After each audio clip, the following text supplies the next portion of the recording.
Welcome kayo guys sa YouTube channel natin. Magandang araw sa inyo.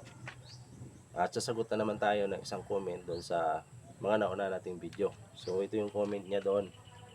Sabi niya, lagi ko po pinapanood ang iyong vlog sir. Tanong ko lang po, magkano po ang abutin ng 4 meter by 6 meter?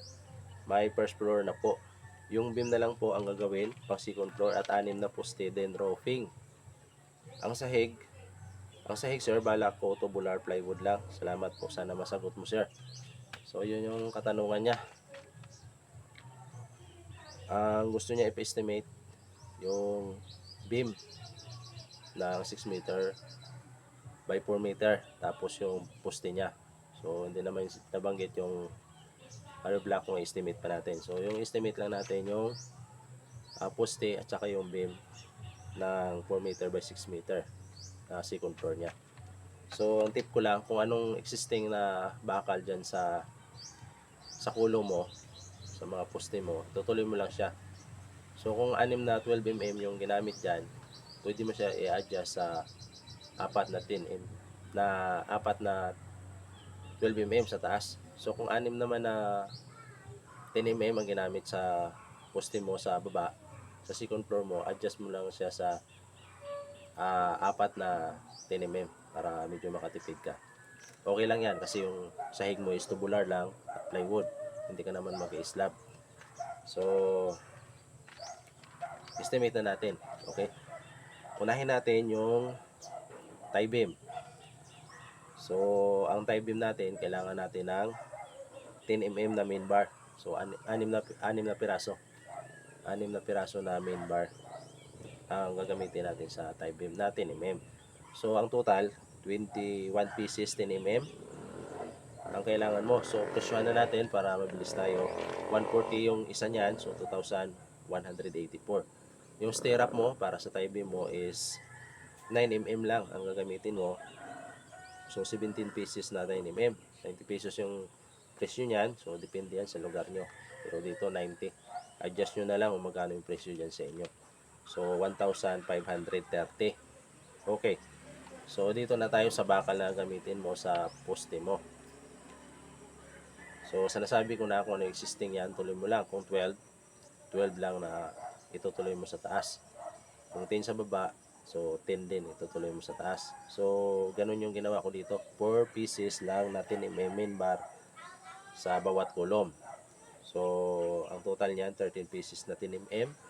So 140 yung isa niyan, 1,840. Okay. Tapos 12 pieces na 9mm na stirrup. Ang stirrup 90 pesos yung isa, so 1,080 pesos. So okay. So nakuha na natin ang bakal na gagamitin mo sa tie beam at saka sa mga poste mo. Susunod na natin yung kailangan mo simento sa tie beam. Ang mix ratio ng simento natin is isang simento, 2.5 buhangin at 5 graba. So susundin mo to itong one para mas makatipid ka. Kasi kung gagawin mong 1, 2, 4, class A na yon. Ito ay pangalawa lang sa class ito. Yung halo natin, hindi naman to building na 3 palapag, kaya yun lang yung mix natin. So ito ang kailangan mong semento para sa tie beam mo. So 8 piraso, 8 bag na cement ang kailangan mo. 220 yung isa niyan, so 1,760.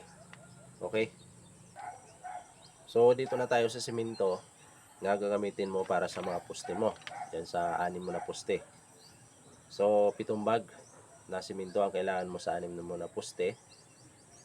So 220 yung isang piraso na semento, so 1,540. So 1,540. Okay. So susunod na natin yung buhangin. Yung buhangin na gamitin natin. So kailangan natin ng 38 bag.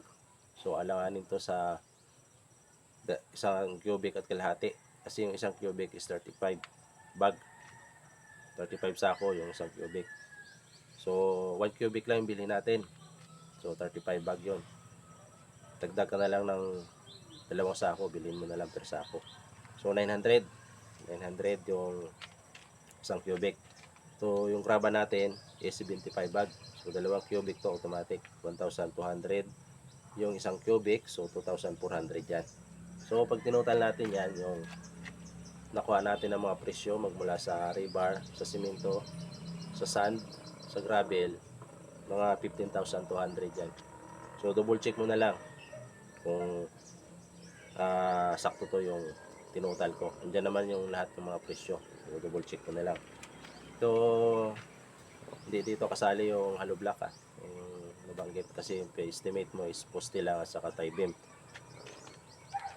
So, ang formworks, yung mga pampurma mo, mga pako, alambre, tie wire, kung ano-ano pa dyan na nagamit dyan sa tie beam mo at saka sa poste, budgetan mo ng mga 5K. Okay. Tapos, yung second floor mo, na tubular at pinulik plywood man ang gamitin mo o marine plywood, so more or less yan, mga 20K to 25K. Okay, yan.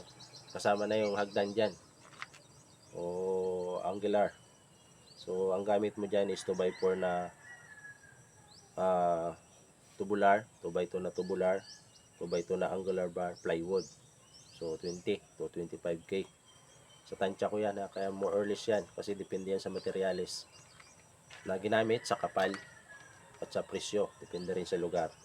So, adjust mo na lang kung magkano yung pakyaw dyan ng trabador mo, ng mga kontrata mo. Sa roofing materials mo, ang tip ko rito ay isang bubong lang padiretso, streamline ang tawag niyan. So, yan lang dapat yung framing mo para mas tipid ka. Pwede mo siyang shade roofing na style o hindi kaya lean on, naka firewall sa kabila tapos tutok yung yero mo sa wall mo. Yan yung tinatawag na lean on. Yung shade naman may nakausli sa taas na mga 80 cm, ganun din sa kabila. Shade roof yung tawag niyan. Shade roof design ang tawag niyan. Mas matipid yan kaysa sa ibang style ng mga bubong. So, yun yung tip ko. So, ang gagamitin mo lang dyan is 2x4 na tubular. Yun yung pinaka-rafter mo. Tapos yung C-parlance mo na 2x3. So, yan lang. Hindi mo na kailangan mag-trusses dito. So, rafter lang na diretsuhan. Tapos, pabalagbagan mo siya ng C-parlance. So, yan. Mga 15 to 20K rin yung budget mo dyan. So, sa nasabi ko, depende rin sa lugar. Sa mga nakukontrata. So, kung itotal natin lahat yon, mga 63 to 65,000 na kailangan mong budget dyan. Hindi kasama yung pader mo.